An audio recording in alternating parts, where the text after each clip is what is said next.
Okay. Awesome. So, Okay, so I actually really I liked the poetry this time because I felt like I could understand it and I could like relate to it. So Mm-hmm. the first time, but anyways, it's like it's strange how like I feel like the poetry that we've been reading like for hundreds of years kind of followed a similar pattern, you know? Like it's all very aesthetic and then you get to like somewhere in the last like 100 years, it's like all of a sudden it's just like much more casual, I would say. And so it's interesting how it was like yeah. it had different like patterns or ways of like being assembled, but it was still pretty similar and then all of a sudden it just like changed. So it's kind of interesting. Okay, should we start on the questions? Mm-hmm. Okay, so the first one Yeah. is, what does each poem have to say about what is expected of a woman regarding beauty? So, well, For the the first one, Go ahead. Go sorry, ahead. the first one is kind of like women are expected to. I don't know. I kind of got from it that women are expected to be beautiful, and if they're not, then they need to like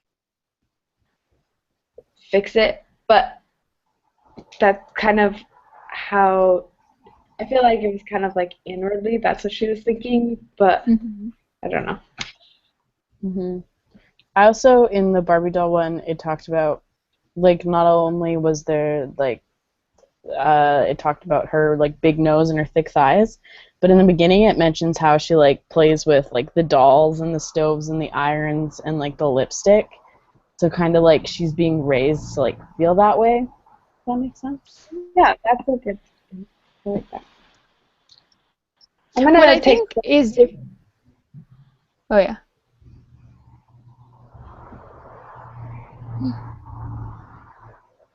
Dun, dun, dun, dun, dun, dun. Commercial break. Have you Okay, sorry. oh yeah. So what was I gonna say? Oh yeah. What I think is interesting is that so before we have like these standards of beauty, but I feel like they're all something that it's like women can like work towards. Like you can work towards having a slimmer waist by having a tighter corset. You know, you can work towards like having this fancy hairdo by doing your hair fancy and growing it longer or whatever. You know, like they're all things that you can kind of like any woman can kind of aspire to have that. But in this case, like it kind of changes to like, for instance, her nose, like that's not something that you can change. It's just a desirable physical feature that it's permanent. It's a part of you and like rather than it being an ideal like thing that women should work towards, it's just something that no matter what you do, like either you're born with it or you're not. Mm-hmm. Like over time, like our expectations of beauty just become more and more like not realistic. Yeah. Yeah. Yeah, no, that makes sense. I thought it was interesting that like even though there's something that she was born with, and like you said, beauty is usually something that you can like work towards and you can obtain. And it was like her big was like those are kind of hereditary, and then but she was able to change it. You know, there's a new way to through plastic surgery to change the way you look, even though those are things that are like original to her that really shouldn't be changed because it makes her her, but she wanted it so badly that she had to obtain it, just like the rest of the things like corsets and everything that women put themselves through just to look a certain way. So, Mm-hmm.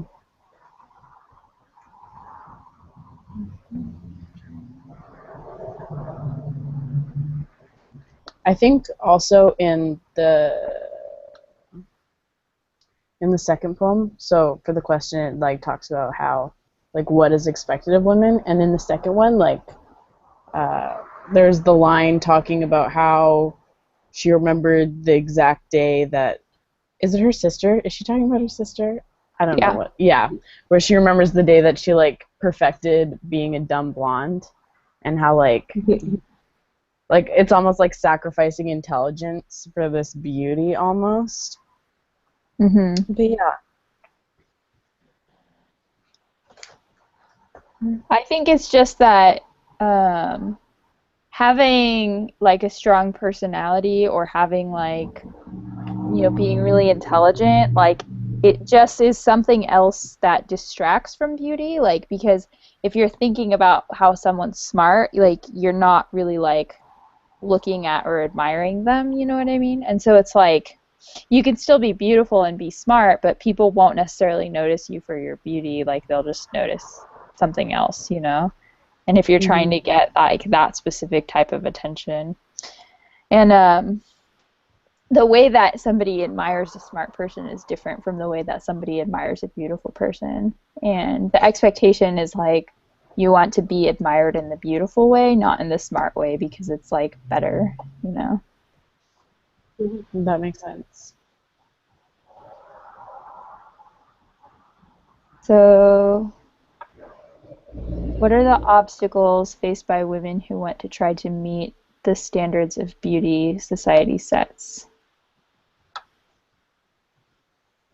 Well, I guess like in talking about the first one, like the point that I brought up about it being kind of like physical characteristics, like one of the obstacles is just like what you're born with, you know? Mm-hmm. Like if you want to try and alter what you're born with, like that's like a huge process and um I don't know, people would question whether like you're really you at the end of it. You know, like, oh, she's like not natural anymore, so is she like she's not real. So that's like a big obstacle. yeah, that's good. Sorry, I totally interrupted you. But also in the second poem, or yeah, the second poem about the sister, I feel like an obstacle for her was she was always striving to meet this standard, but like I said, I don't know what part it was, but it's like you may reach that standard for a little bit, but you're never going to keep it forever, you know? And you're always going to be striving for more. And then there's like the day, then one day her time of prettiness was over. So it's like she's always striving for this, but then it's just over, and that could be an obstacle that she obtains because I mean that would be pretty heartbreaking. Just like Mm-hmm. something you realize that it's like unobtainable now. It's over. No, yeah, that makes sense. Like you can work at it and you can improve it and get to this level, but like it can still change like instantly. Everything Yeah. you worked for is like gone. Yeah. Yeah. And then there's always someone like there's always going to be changing ideas of what beauty is, you know, and like I don't know. For take fashion for example, like once you get that those pair of shoes or something, then it's like there's always going to be something else that you're going to want to get, you know. So it's like just setting the bar. It's out of reach. Hmm. Yeah. There's at the end of the Barbie doll poem, it says just talking about how like so like the beauty it either like doesn't last very long or like in the Barbie girl one, like it kind of like Barbie doll one, it like killed her trying, and it's like, doesn't she look pretty? Everyone said consummation at last. To every woman a happy ending. So like basically, theoretically, the goal is to like end it as you're Die pretty, so you don't beautiful. have to like, yeah, exactly, so you don't have to experience like the not being beautiful afterwards. I didn't like really catch that when I read it. To every woman a happy ending. That's like kind of morbid. Like, well, as long as you're pretty when you die, like then your Yeah, life was okay. So, yeah, especially because she wasn't even like pretty in life. Like she was pretty in death because they put a fake nose on her, and they're like, anyways. But yeah, she didn't even really experience it, and so it's super morbid.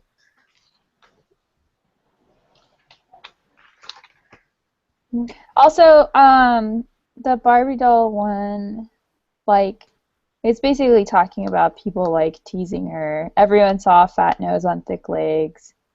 Yeah. Uh, anyways, so like, oh yeah, yeah, yeah. In the magic of puberty, a classmate said. So it's like, that I would say that's another obstacle is like the way that other people like define beauty for you, and that other people can define it differently. And so, like you can follow like what one person says is beautiful, but then like if other people think it's something different, like there will, I mean, it kind of goes back to like there will always be something else you can do, but there might be different things. Like one person wants you to wear red lipstick and the other one wants you to wear purple. Like you can't wear both at the same time, you know. Or one person likes a small waist, but another person likes some, you know what I mean? And so it's like, it's conflicting standards, so, and you can't really like, you can only really fit into one standard, and even then like you can't really do that either. So Hmm. That's interesting. I like that. It's funny because this week I actually like had a bunch of or like at church we talked about it, I think, or something. I don't know, maybe I just had a conversation about it, but it was like um in the church like there's all these different um like ideas of how to be happy, like what to do to be happy, and or like what to do to follow the commandments or something.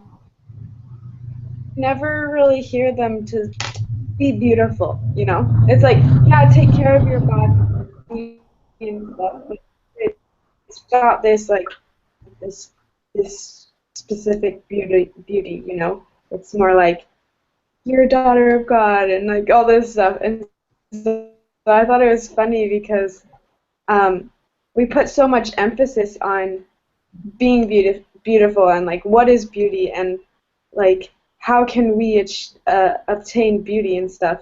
But it's not really important to Heavenly Father, and it's like I don't know, it doesn't really bring happiness, and it kind of shows that in these poems. There's like beauty's not gonna really bring happiness. It's just gonna satisfy a desire for the time being, but you're always gonna try to obtain more and more. Kind of like an addiction almost. Hmm. that's interesting too, because like I think we do sometimes talk about beauty, but usually when we do talk about beauty in the church, it's like, it's in regards to like following specific commandments, like modest is hottest, you know, like you can say like, oh, she's beautiful because she's chosen to like represent the ideals that we have, and like I think that she's like somebody who's, you know, close with Christ or whatever, tries to follow what Christ would do. And so it's like it's more like a beauty of like the spirit, like, or a beauty of personality than like a physical beauty. Yeah. So Okay. Next question is, what are the consequences for those that don't do not? follow the standards of beauty, I guess. Yeah, Hmm. they're not Well, happy. I don't know. You could argue that it's like freeing because like in the second poem, it's like once she just like realizes, oh, I'm not gonna fit the standard anymore, like, so my sister just stood still for 30 seconds, amazed by what was happening, then shrugged and tossed her shaggy head as if she was throwing something out, something she had carried a long ways but had no use for anymore. Now that it had no use for her, that too was beautiful. So it's like it's kind of freeing almost. Like she's not following the standard and she doesn't fit in with like the fashion models and the whatever the girls on the float. But like I don't know, she can just be now, you know. She doesn't have that like extra like thing weighing her down, I guess. Mm-hmm. I like that. Mm.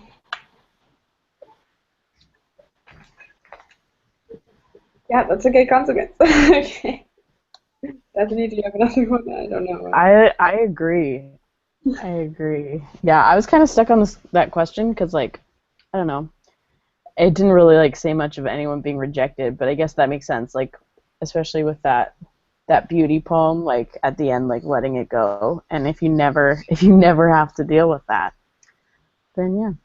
That's the thing is like as far as like consequence of an action, like okay, like yeah, your actions affect other people, but you also for the most part have the choice to like dictate how other people's actions affect you. Like so like you can allow like this beauty standard to be something that destroys you or like makes you obsess over it to the point where like you cut off your nose or whatever, or you can be somebody who says, I won't fit into this and just let it go and just like not let it bother you. So I think that like what is the consequence for those that do not? Like I think it really just goes to like what they allow to be the consequence of it. And I think to some extent like a consequence is you won't fit into some circles. Like obviously like if you're not like super skinny, like fit sexy lady, you're not going to be a Victoria's Secret swimwear model, you know, but that doesn't mean that you won't be able to go to college or get an education or get a job or be a mother or like there's so many things you can do. You'll be excluded from some circles, but overall it really just has to do with what you allow it to do to you. So Mm-hmm. I think that's kind of reflected in the poems because in the first one she allows it to affect her so much that she will do anything, including basically killing herself for it. But in the second one, she realizes eventually that she can't keep it up forever, and she just lets it go. Oh, Mm-hmm. sorry, you guys like totally froze, so I missed like the last part of what you said. Are you still talking? Yeah, Oh, just like, can you hear me now? yeah. Okay. Yeah, just basically repeating the same thing, but like that it's reflected in both poems that like Oh, it still good. yeah, you're good now. Okay, yeah. Anyways, like, because the first poem, she lets it affect her so much that she basically kills herself. But in the second poem, she eventually just gives up and doesn't really let it affect her anymore. So, Yeah. yep. That's So, good. So you were talking about how choose how it affects us, like how our reaction is basically yeah. to what we're doing. Yeah, that's a good point. Okay, the next question is what happens when someone cannot meet society's expectations of beauty? It's basically the same thing. Yeah. Yeah. And then how might the effort of trying to meet society's expectations of beauty affect a person's life? That's basically what we were saying of like how it can either destroy you or you can like brush it off and I don't know. Like I feel like yeah, it can either destroy you or you can make you stronger, I guess. Mhm. Mm-hmm. Depends on how you Like, react. yeah. I think it can, like, consume you and it can become, like, your whole life striving to be beautiful. or you can like let it go and go and do other like other great things, like Amanda was saying, like you can be a mother, you can go to college and all that stuff, and it's just like a matter of what you focus your efforts on. Because if you're like, because you're not, because like it's hard to like it's impossible for everyone to meet society's standards of beauty, so you can either work for something that you're never going to achieve, or you can like do some good out of it. Yeah. But I think that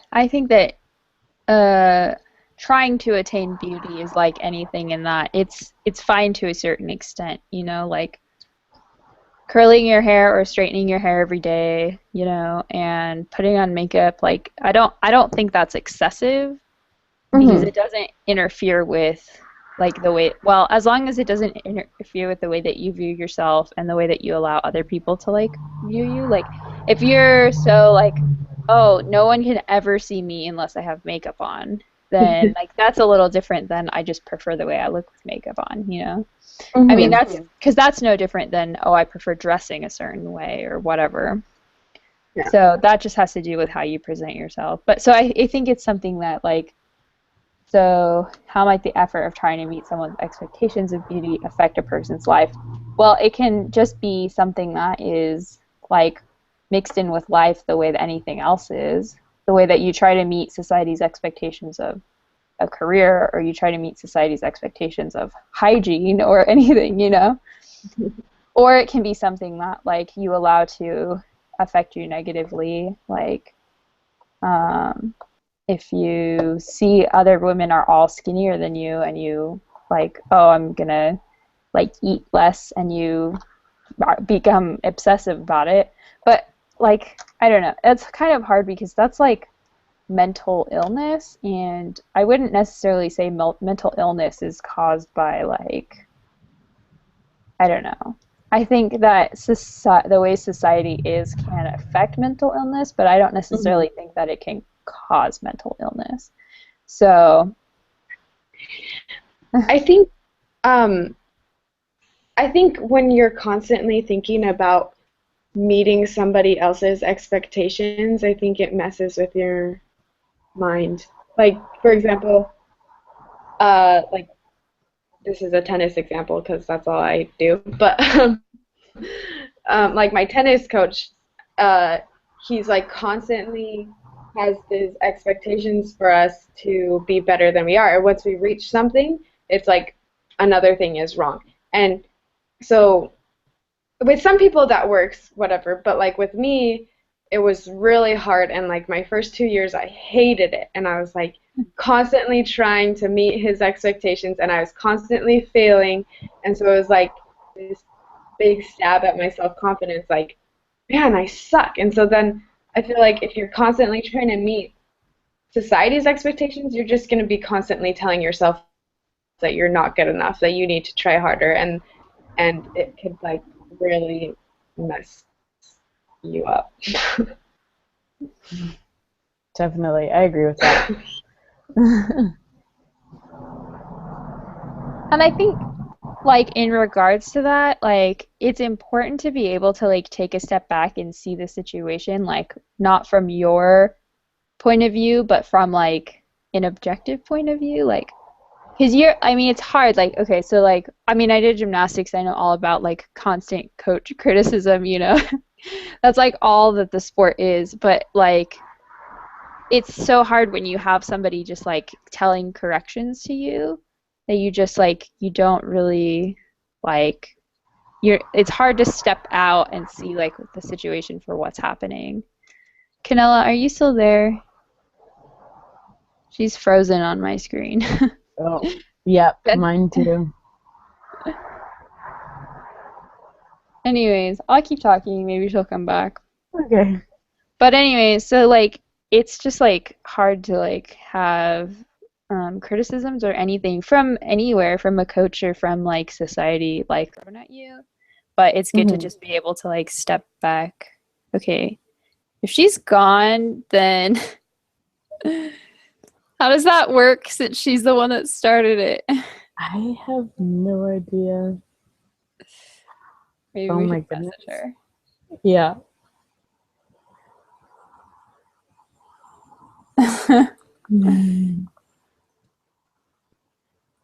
The Wi-Fi the Wi-Fi in TVA is so bad.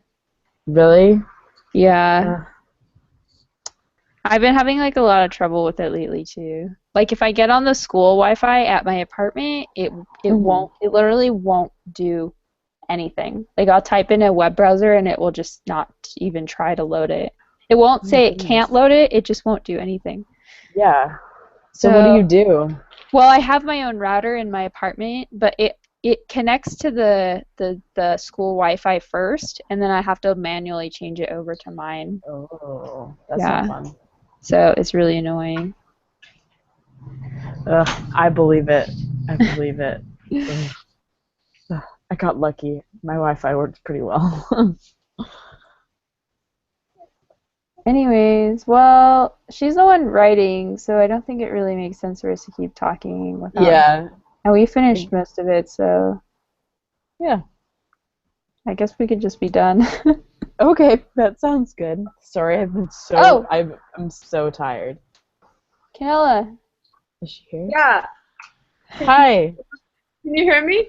have you been here the whole time? No, I just got in. I was like, Okay, I was like, 'cause you were like gone, so I know. I was like, what the heck? Yeah, I guess my wife yeah, it's freezing again. is not doing.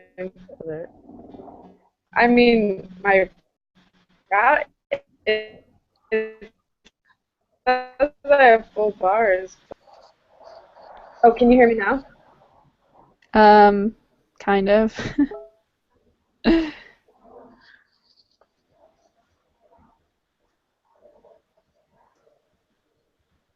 You're still frozen. You look like this.